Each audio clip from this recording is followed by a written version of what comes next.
MİSYONU.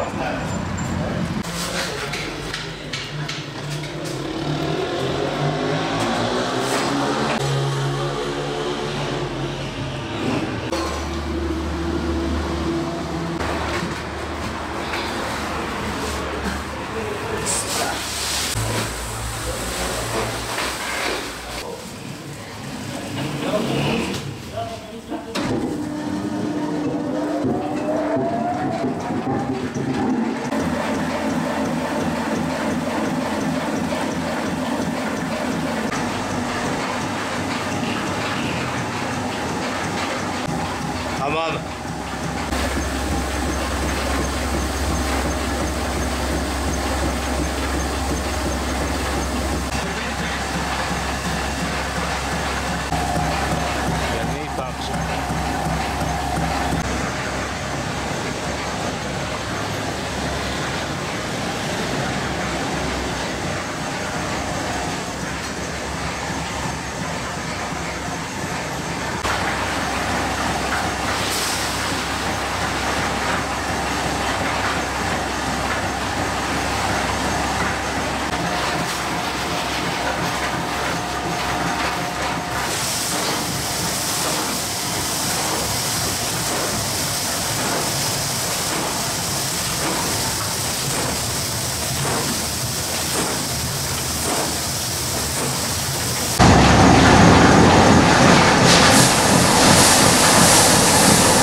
Yaklaşık bir asırdır bu işi yapıyoruz. Dededen kalma. Dedemi babama öğretmişti. Babam da bana öğretti. Böyle devam ediyoruz. Ben şahsen 35 yıldır yapıyorum.